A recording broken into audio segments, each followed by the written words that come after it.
उत्तर प्रदेश शिक्षक पात्रता परीक्षा वस्तुनिष्ठ सीरीज यूपी टेट। ये सीरीज उन अभ्यर्थियों के लिए है जो उत्तर प्रदेश शिक्षक पात्रता परीक्षा यूपी टेट में शामिल हो रहे हैं। इस सीरीज में हम रोजाना यूपी टेट की परीक्षा में पूछे जाने वाले प्रश्नों के समतुल्य 20 प्रश्नों पर विश्लेषणात्मक चर्चा करेंगे। यूपी टेट से संबंधित प्रश्नों का संपूर्ण संकलन प्रभात प्रकाशन की पुस्तक में दिया गया है। ये पुस्तक NCERT, SCERT एवं उत्तर प्रदेश बेसिक शिक्षा परिषद के दिशा निर्देशों पर आधारित है, जिसे आप Amazon या Flipkart से भी खरीद सकते हैं, जिसका लिंक नीचे डिस्क्रिप्शन बॉक्स में दिया गया है। एपिसोड नंबर 6, मॉडल हल प्रश्न पत्र 1। क्वेश्चन नंबर 1, निम्न में से कौन सा कथन सत्य है? ऑप्शन ए, लड़के अधिक बुद्धिमान होते हैं। बी, लड़कियां अधिक बुद्धिमान होती हैं। सी, बुद्धि का लिंग के साथ संबंध नहीं है। डी, सामान्यतः लड़के लड़कियों से अधिक बुद्धिमान होते हैं। और इसका सही जवाब है ऑप्शन सी, बुद्धि व्यक्ति की जन्मजात शक्ति होती है और ये उसकी मानसिक योग्यताओं के योग का एक अभिन्न अंग है। बुद्धि से समायोजन की शक्ति, समझने की शक्ति का विकास होता है। इस प्रकार बुद्धि का विकास लिंग के आधार पर नहीं होता, अतः बुद्धि का लिंग के साथ संबंध नहीं होता है। क्वेश्चन नंबर 2, शिक्षक एवं विद्यार्थी के मध्य संबंध होना चाहिए। ऑप्शन ए, स्नेह का। बी, विश्वास का। सी, सम्मान का। डी, ये सभी। और इसका सही जवाब है ऑप्शन डी, अधिगम प्रक्रिया को निरंतर एवं सुचारू रूप से चलाने के लिए शिक्षक छात्र का संबंध बहुत ही महत्वपूर्ण होता है। इस संबंध में सम्मान, विश्वास, स्नेह जैसे सकारात्मक मूल्यों का होना अति आवश्यक है। क्वेश्चन नंबर 3, मधु गणित में कमजोर है। एक अच्छे अध्यापक की दृष्टि में उसके गणित में कमजोर होने का क्या कारण हो सकता है? ऑप्शन ए, प्रायः लड़कियां गणित में कमजोर होती हैं। बी, उसके माता पिता अनपढ़ हैं। सी, उसे अध्ययन में रुचि नहीं है। डी, गणित शिक्षा की विधि त्रुटिपूर्ण है। और इसका सही जवाब है ऑप्शन डी, विद्यार्थी को किसी विषय में कमजोर होना दर्शाता है कि विद्यार्थी को दिया गया ज्ञान त्रुटिपूर्ण है या अधिकतम प्रक्रिया त्रुटिपूर्ण है।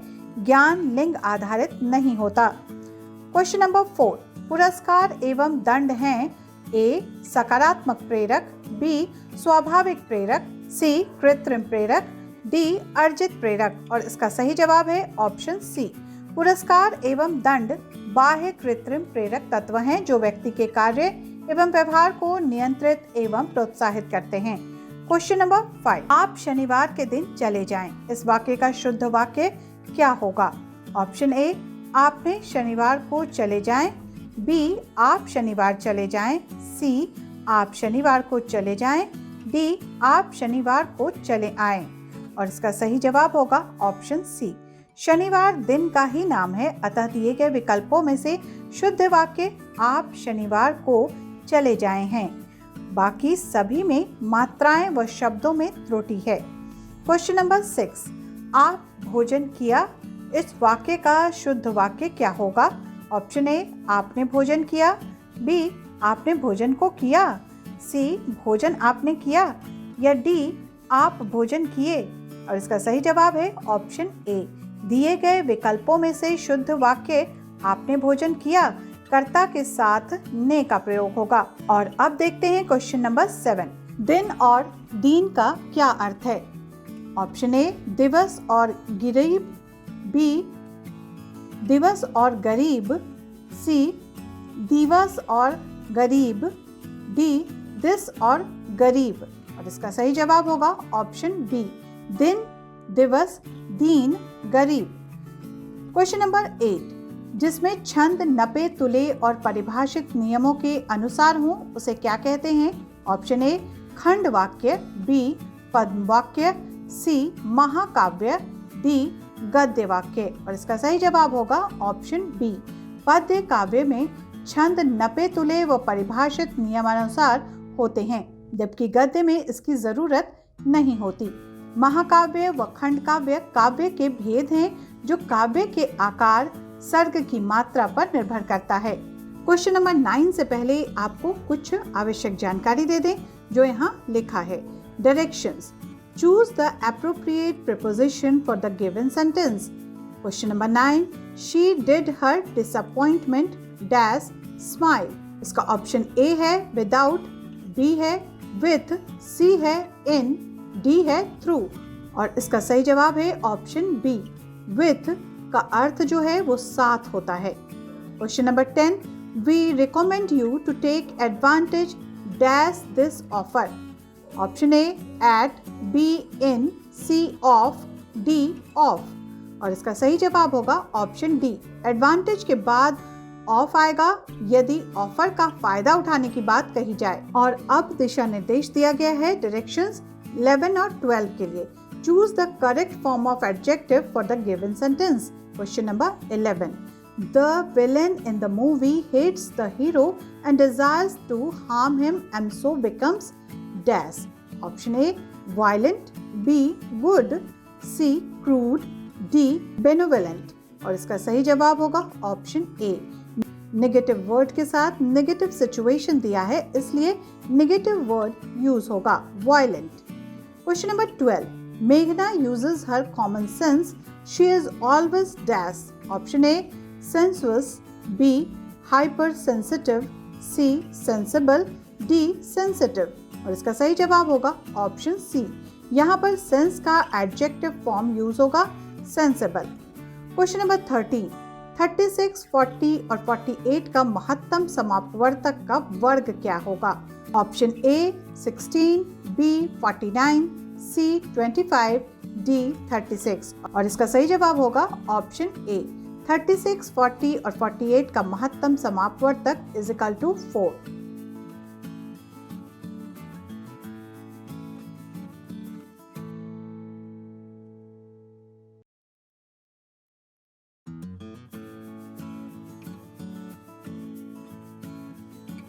Question number 16. नीचे दिए गए चित्र में यदि ए, बी, सी, डी और डी, ई, डी हो तो x का मान है. Option A 53, option B 63, option C 37, option D 45 और इसका सही जवाब होगा ऑप्शन ए.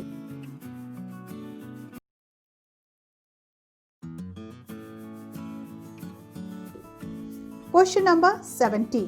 उत्तर प्रदेश में कौन सा जिला अवनलिका अपर्दन से सर्वाधिक प्रभावित है.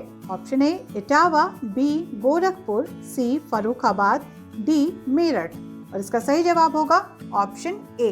उत्तर प्रदेश का इटावा जिला अवनलिका अपर्दन से सर्वाधिक प्रभावित जिला है. ये यमुना एवं चंबल नदियों के मध्य स्थित है. इसमें चंबल नदी काफी घुमावदार रूप में बहती है एवं खड्डों का निर्माण करती है जिससे यहाँ बीहड़ों का निर्माण होता है जो अवनलिका अपर्दन के लिए मुख्य रूप से उत्तरदायी हैं. Question number 18. पर्यावरण विज्ञान का एक शिक्षक 6 छात्रों को 3 समूहों में बांटता है. प्रथम समूह के सदस्य आपस में कसकर आलिंगन कर रहे हैं. दूसरे समूह के सदस्य एक दूसरे के हाथ से हाथ पकड़े हुए हैं. तीसरे समूह के सदस्य एक दूसरे से दूर दूर खड़े हैं. शिक्षक क्या पढ़ना चाहता है. ऑप्शन ए एकता में शक्ति का पाठ, बी सामाजिक सद्भाव, सी सामुदायिक जीवों की विविधता, डी ठोस द्रव्य गैस की प्रकृति और इसका सही जवाब होगा ऑप्शन डी. शिक्षक तीनों समूहों द्वारा ठोस द्रव्य व गैस की प्रकृति को स्पष्ट करना चाहता है. Question number 19. भारत में सबसे बड़ा जनजातीय समुदाय है. Option A Bhil, B Gond, C Santhal, D Tharu और इसका सही जवाब होगा ऑप्शन ए. भील जनजाति भारत की सबसे बड़ी जनजाति समूह है. दूसरी सबसे बड़ी जनजाति गोंड है जो छत्तीसगढ़, मध्य प्रदेश, पश्चिमी राजस्थान तथा आंध्र प्रदेश में पाई जाती है. संथाल झारखंड में पाए जाते हैं. भील मध्य प्रदेश में, राजस्थान की प्रमुख जनजाति है.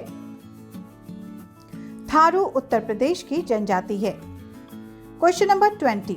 भारत की प्रमुख वाणिज्य फसलें हैं. ऑप्शन ए कपास, दालें, जूट और तिलहन और ऑप्शन बी है कपास, तिलहन, जूट और गन्ना.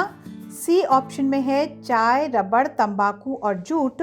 डी है आलू, चाय, तंबाकू और कपास. इसका सही जवाब होगा ऑप्शन बी भारत की प्रमुख वाणिज्य फसलें कपास, जूट, गन्ना, चाय, कॉफी, रबड़, मसाले, आलू, मक्का आदि हैं। नकदी या वाणिज्यिक फसल उसे कहते हैं जिसे किसान संरक्षित न करके तुरंत खेत में ही बेच लिया करते हैं। भारत में चाय की खेती असम तथा महाराष्ट्र के पश्चिमी घाट इलाके से होती है। जूट का उत्पादन पश्चिम बंगाल, बिहार, असम, उड़ीसा में होता है। कहवा कर्नाटक, केरल, तमिलनाडु, पंजाब में होता है। रबड़ का उत्पादन केरल, तमिलनाडु तथा कर्नाटक में होता है। और इसी क्वेश्चन नंबर 20 के साथ आज का सेट यहीं समाप्त होता है। बेल आइकॉन क्लिक कर लिया है ना आपने? कर लीजिए। बेल आइकॉन क्लिक करने से अगला वीडियो आपके पास अपने आप पहुंच जाएगा। धन्यवाद।